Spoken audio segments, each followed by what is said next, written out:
एक दिन मेरे भाई संतोष ने अपनी पिचकारी मेरे हाथों में दी और कहा कि इसे हिलाओ। मैंने उसे हिलाया तो उसमें से पानी निकलने लगा।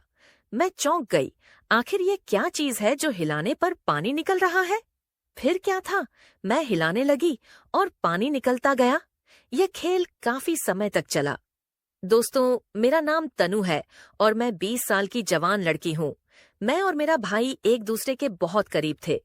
हम दोनों का रिश्ता बहुत खास था। हम साथ में खेलते, साथ में खाते और एक दूसरे के बिना कुछ नहीं करते थे। पर एक दिन ऐसा हुआ जो मेरे जीवन में कभी नहीं हुआ था। भाई ने अचानक कहा, आज मैं तुम्हें कुछ खास दिखाने वाला हूँ। उसकी आंखों में एक चमक थी, जैसे वह कुछ बड़ा राज छुपा रहा हो।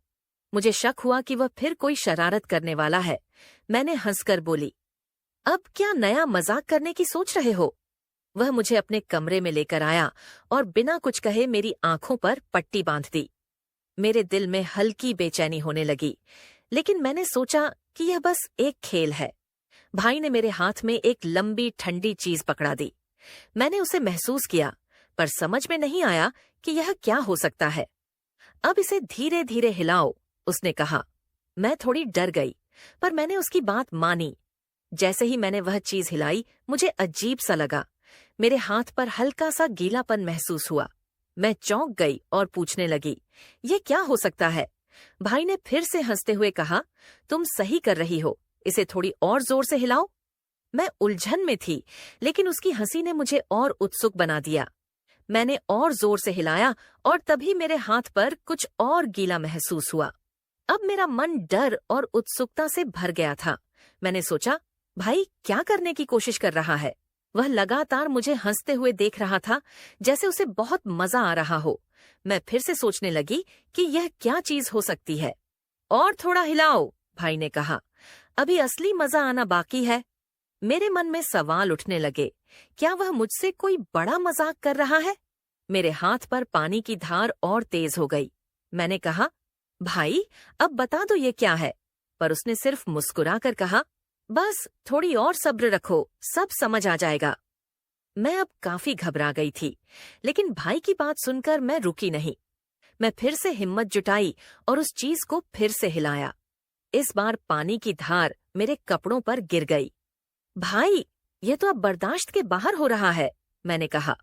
वह हंसकर बोला, थोड़ा और, फिर सब साफ हो जाएगा। मैं सोच रही थी कि आखिर भाई क्या छुपा रहा है। हर बार जब मैं उसे हिलाती, पानी की धार बढ़ती जाती। मुझे लगा शायद यह कोई जादू या ट्रिक है जो मुझे समझ नहीं आ रही। पर मैंने हार नहीं मानी और फिर से जोर से हिलाया। भाई की हंसी अब और भी ज्यादा जोर से होने लगी थी। मुझे लगा कि जल्द ही इसका राज खुलने वाला है। जैसे जैसे वक्त बीत रहा था, मेरी बेचैनी बढ़ रही थी। मेरे मन में हजारों सवाल उठ रहे थे। क्या यह कोई जादू है या फिर कोई रहस्यमय खेल? मैंने सोचा, भाई का चेहरा देखकर लग रहा था कि वह कुछ बड़ा छुपा रहा है। मैं फिर से हिम्मत जुटाई और वह चीज और जोर से हिलाई। इस बार पानी की धार मेरे चेहरे पर आ गई। मैं हड़बड़ा गई और अपनी पट्टी को खोलने की कोशिश करने लगी।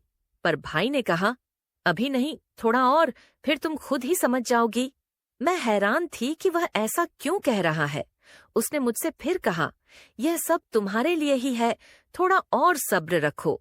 मैं अपनी आंखें बंद की और फिर से वह चीज हिलाने लगी। अब तो पानी पूरे कमरे में फैल चुका था। भाई ने कहा, अब समय आ गया है। मैंने सोचा कि शायद अब इस रहस्य का खुलासा होने वाला है। मैं तैयार हो गई थी कि जो भी हो, मैं उससे सामना करूंगी। भाई ने कहा, अब अपनी आंखों की पट्टी खोलो। मैं धीरे धीरे अपनी आंखों से पट्टी खोली। मेरी आंखों के सामने जो था, उसे देखकर मैं दंग रह गई। वह कुछ और नहीं, बल्कि एक साधारण होली की पिचकारी थी। भाई जोर से हंसने लगा और मैं भी उसकी शरारत पर हंस पड़ी। भाई की हंसी ने मेरे चेहरे पर भी मुस्कान ला दी। मुझे लगा कि यह बस एक शरारत है, लेकिन कमरे की स्थिति देखकर मुझे थोड़ी झुंझलाहट भी हुई। पानी चारों ओर फैल चुका था और मेरे कपड़े भी भीग चुके थे। मैंने कहा, भाई तुमने पूरा कमरा गीला कर दिया। भाई हंसते हुए बोला, मुझे लगा कि तुम्हें होली के दिन की तरह मजा आएगा।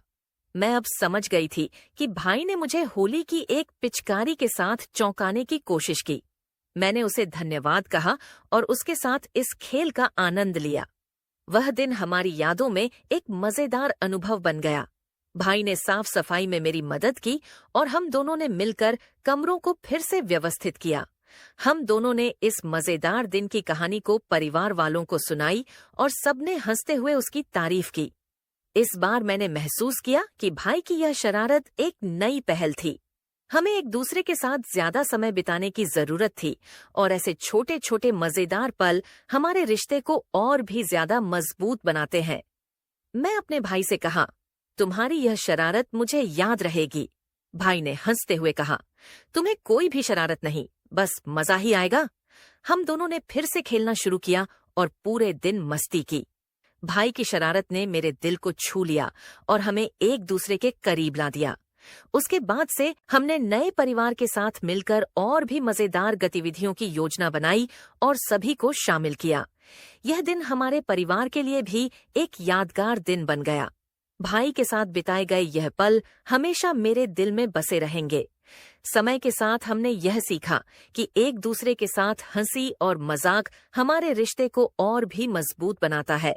हमारे बीच की दोस्ती और भी गहरी हो गई। हर साल होली के दिन हम एक दूसरे को कुछ खास तरीके से चौंकाने की कोशिश करते हैं।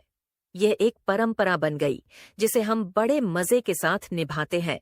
परिवार वाले भी हमारी इस परंपरा का आनंद लेते हैं और हर साल इसे उत्सव के साथ मनाते हैं। भाई के साथ बिताए गए यह पल हमेशा मेरे चेहरे पर मुस्कान लाते हैं और मेरे दिल को खुशी से भर देते हैं।